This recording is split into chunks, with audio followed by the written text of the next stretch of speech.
Hello ಸ್ನೇಹಿತರೆ, ನನ್ನ ಚಾನಲ್ಗೆ ಸ್ವಾಗತ. KSRTC BMTC ಬಸ್ಸುಗಳ ಟಿಕೆಟ್ ದರ ಹೆಚ್ಚಳ ಮಾಡ್ತಾ ಇದೆ ಸರ್ಕಾರ. ಸಾರಿಗೆ ಸಂಸ್ಥೆ ಸರ್ಕಾರಕ್ಕೆ ಟಿಕೆಟ್ ದರ ಹೆಚ್ಚಳ ಮಾಡಲೇಬೇಕು ಅನ್ನೋದನ್ನು ಹೇಳ್ತಾನೆ ಬರ್ತಾ ಇದೆ. ಇದು ಅನಿವಾರ್ಯವಾಗಿದೆ ಅಂತಾನೂ ಅವರು ಹೇಳ್ತಿದ್ದಾರೆ. ಇದರ ಕುರಿತು ಹೊಸ ಅಪ್ಡೇಟ್ ಒಂದು ಬಂದಿದೆ. ಆ ಅಪ್ಡೇಟ್ ಏನು ಅನ್ನೋದನ್ನು ಈ ವಿಡಿಯೋನಲ್ಲಿ ನೋಡೋಣ. ಹಾಗಾಗಿ ಯಾರು ಸ್ಕಿಪ್ ಮಾಡದೆ ಫುಲ್ ವಿಡಿಯೋನ ನೋಡಿ. KSRTC ಟಿಕೆಟ್ ಬೆಲೆ ಜಾಸ್ತಿ ಮಾಡಿ ಜನರಿಗೆ ತಲೆ ಬಿಸಿಯಾಗಿದೆ. ದಿನನಿತ್ಯ ಪ್ರಯಾಣ ಮಾಡುವ ಜನರಿಗೆ ಟಿಕೆಟ್ ದರ ಹೆಚ್ಚಳದಿಂದ ತುಂಬಾನೇ ಕಷ್ಟ ಎದುರಾಗ್ತಿದೆ. ಇತ್ತೀಚೆಗೆ ದರಗಳ ಏರಿಕೆಯಿಂದ ಸೋತು ಹೋಗಿದ್ದಾರೆ ಜನರು. ಹಾಲು, ಪೆಟ್ರೋಲ್, ಡೀಸೆಲ್, ತರಕಾರಿ, ದಿನನಿತ್ಯದ ವಸ್ತುಗಳು ಎಲ್ಲವೂ ದರ ಏರಿಕೆ ಆಗಿದೆ. ದರ ಏರಿಕೆಯಿಂದ ತತ್ತರಿಸಿ ಹೋಗಿದ್ದಾರೆ ಜನರು. ಗಾಯದ ಮೇಲೆ ಬರೆಯಂತೆ ಇದೀಗ KSRTC BMTC ದರಗಳನ್ನು ಹೆಚ್ಚು ಮಾಡ್ತಿದೆ ಸರ್ಕಾರ. ಕಳೆದ 5 ವರ್ಷಗಳಿಂದ ಕರ್ನಾಟಕ ರಾಜ್ಯ ರಸ್ತೆ ಸಾರಿಗೆ ಸಂಸ್ಥೆ KSRTC ಬಸ್ ಟಿಕೆಟ್ ದರ ಪರಿಷ್ಕರಣೆ ಮಾಡಿಲ್ಲ. ಇನ್ನೂ ಹೆಚ್ಚಳ ಮಾಡಿಲ್ಲ ಅಂದ್ರೆ ನಮಗೆ ತೊಂದರೆ ಆಗುತ್ತೆ ಅನ್ನೋದನ್ನು ಸಾರಿಗೆ ಸಂಸ್ಥೆ ಸರ್ಕಾರಕ್ಕೆ ನಿವೇದನ ಮಾಡಿಕೊಂಡಿದೆ.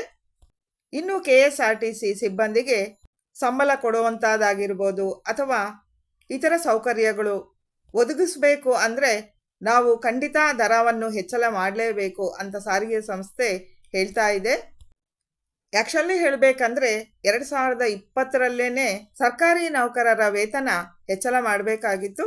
ಆದರೆ ಆರ್ಥಿಕ ವ್ಯವಸ್ಥೆ ಇಕ್ಕಟ್ಟಿಗೆ ಸಿಲುಕುತ್ತೆ ಅಂತ ನೌಕರರ ವೇತನ ಹೆಚ್ಚು ಮಾಡಲಿಲ್ಲ.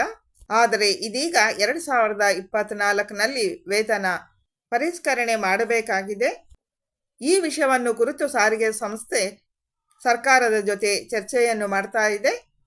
ಇನ್ನು KSRTCನಲ್ಲಿ ಶಕ್ತಿ ಯೋಜನೆ ಅಡಿ ಮಹಿಳೆಯರಿಗೆ ಉಚಿತ ಪ್ರಯಾಣ ಯೋಜನೆಯನ್ನು ಮುಂದುವರಿಸಿದ್ದಾರೆ.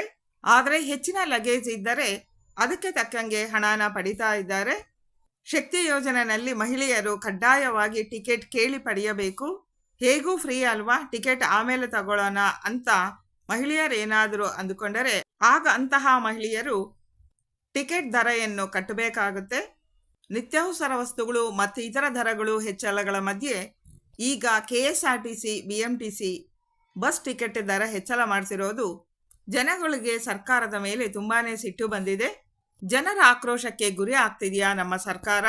ಮಹಿಳೆಯರು ಶಕ್ತಿ ಯೋಜನೆ ಅಡಿ ಫ್ರೀಯಾಗಿ ಬಸ್ಸುಗಳಲ್ಲಿ ಪ್ರಯಾಣ ಮಾಡ್ತಿದ್ದಾರೆ. ಆದರೆ ಟಿಕೆಟ್ ದರ ಕೊಟ್ಟು ಪ್ರಯಾಣಿಸ್ತಿರೋ ಪುರುಷರಿಗೆ ಟಿಕೆಟ್ ದರ ಹೆಚ್ಚಳ ಮಾಡ್ತಿರೋದು ತುಂಬಾ ತಲೆನೋವಾಗಿದೆ. ಅನೇಕ ಪುರುಷರು ಕೆಲಸಗಳ ನಿಮಿತ್ತ ಬಸ್ಸುಗಳಲ್ಲಿ ಪ್ರತಿನಿತ್ಯ ಪ್ರಯಾಣ ಮಾಡ್ತಾ ಇರ್ತಾರೆ. ಅಂಥವರಿಗೆ ದರ ಹೆಚ್ಚಳದಿಂದ ತುಂಬಾನೇ ಕಷ್ಟ ಆಗುತ್ತೆ. ಆದರೆ ಸಾರಿಗೆ ಸಂಸ್ಥೆಗೆ ಅನಿವಾರ್ಯ ಅಂತ ಹೇಳಲಾಗ್ತಿದೆ. ಸರ್ಕಾರ ತಮ್ಮ ಯೋಜನೆಗಳನ್ನು ಮುಂದುವರಿಸ್ಕೊಂಡು ಹೋಗಬೇಕು ಅಂತ ಎಲ್ಲ ದರಗಳನ್ನು ಹೆಚ್ಚು ಮಾಡ್ತಾ ಇದೆಯಾ? ದರ ಹೆಚ್ಚಳವನ್ನು ಮಾಡಿ ನಮ್ಮ ದುಡ್ಡನ್ನು ತಗೊಂಡು ಜನಗಳಿಗೆ ಕೊಡೋ ಉದ್ದೇಶನ ಸರ್ಕಾರದ್ದು. ಕೆರೆ ನೀರು ಕೆರೆಗೆ ಚೆಲ್ಲು ಅನ್ನೋ ರೀತಿ ಆಗಿದೆ ಸರ್ಕಾರದ ವರ್ತನೆ.